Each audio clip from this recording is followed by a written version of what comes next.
Selain itu, kita tidak memberikan toleransi sedikit pun kepada pelaku tindak pidana korupsi yang melarikan uang hasil korupsinya ke luar negeri.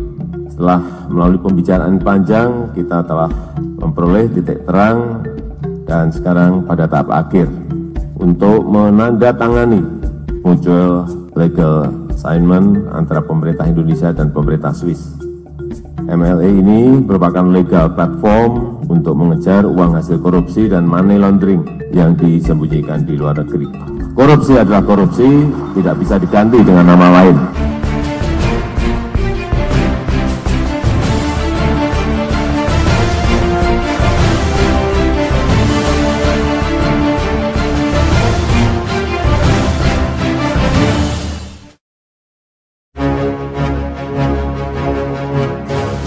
Sah kerjasama RI Swiss, para mafia Orde Baru siap digulung habis. Sumber opini detik.com. Kabar buruk bagi para mafia yang menyembunyikan hartanya di Swiss. Mereka hampir bisa dipastikan mulai berkeringat dingin, insomnia, atau mungkin jantungan. Karena Indonesia masa kepemimpinan Jokowi sudah sah menandatangani perjanjian dengan Swiss terkait penindakan kejahatan. Ada 39 butir perjanjian kerjasama yang disepakati untuk menindak kejahatan, meliputi pelacakan, pembekuan, penyitaan, hingga perampasan aset hasil tindak kejahatan, termasuk di bidang perpajakan. Perjanjian berbentuk Mutual Legal Assistance atau MLA itu ditandatangani oleh Menteri Hukum dan Hak Asasi Manusia Yasona Lawli dengan Menteri Kehakiman Swiss Karin Keller-Sutter di Bernerhof, Bern, Swiss, Senin 4 Februari 2019. Perjanjian ini merupakan bagian dari upaya pemerintah Indonesia untuk memastikan warga negara atau badan hukum Indonesia mematuhi peraturan perpajakan Indonesia dan tidak melakukan kejahatan penggelapan pajak atau kejahatan perpajakan lainnya. Kata Yasona dalam keterangan resmi Kedutaan Besar Republik Indonesia di Bern, seperti dikutip dari CNBC Indonesia, Rabu 7 Februari 2019. Menganut prinsip retroaktif, penindakan bisa dilakukan terhadap segala bentuk kejahatan yang telah dilakukan sebelum berlakunya perjanjian sepanjang putusan pengadilannya belum dilaksanakan. Artinya, seluruh aset hasil kejahatan di masa lalu juga bisa dilacak dan dilakukan penindakan hingga penyitaan. Duta Besar RI di Bern, Mulyaman D. Haddad, yang ikut hadir dalam kesempatan itu mengatakan perjanjian MLA RI Swiss tersebut merupakan capaian kerjasama bantuan timbal balik pidana yang luar biasa dan menggenapi kerjasama kedua negara di bidang ekonomi, sosial, dan budaya yang telah terjalin baik.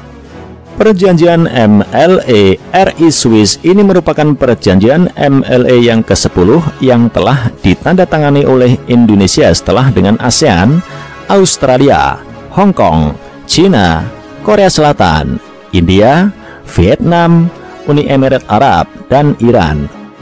Sebaliknya, ini adalah perjanjian MLA yang ke-14 bagi Swiss dengan negara non-Eropa. Terkait kerasnya kebijakan pemerintahan Jokowi, pasti ada imbas politik yang akan mengguncang beliau.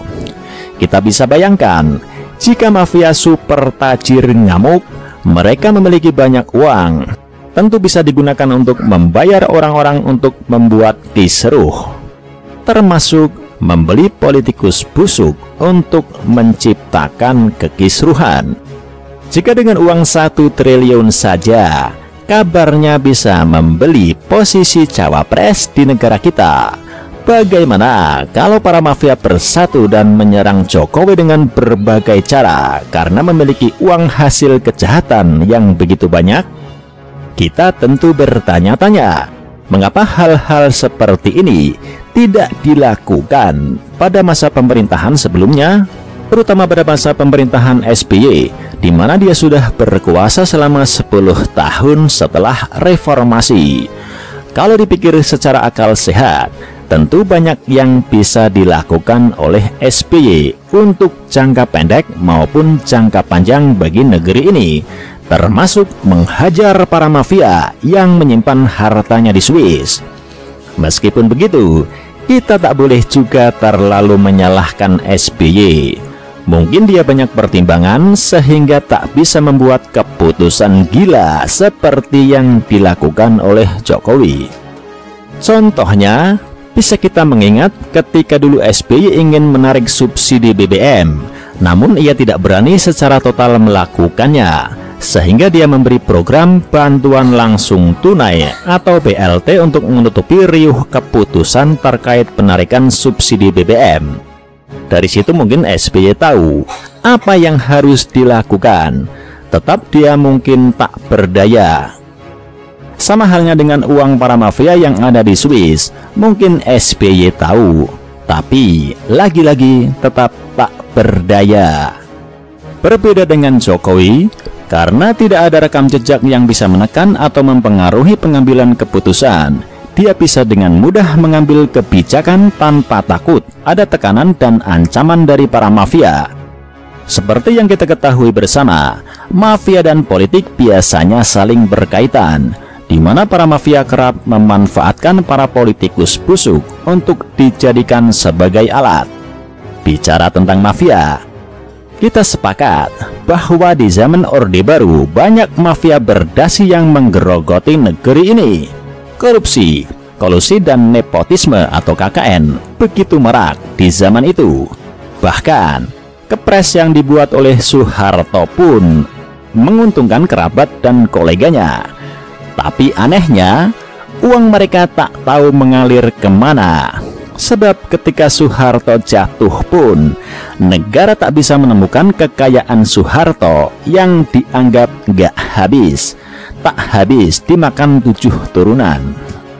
Saat ini kita tinggal menunggu nama-nama para mafia yang muncul karena sudah disepakati kerjasama antara Indonesia dan Swiss. Kalau dulu kita kaget ada nama Prabowo, Tommy Soeharto, hingga Sandiaga Uno di Panama Papers, mungkin akan ada kejutan lagi setelah itu. Kita tunggu saja.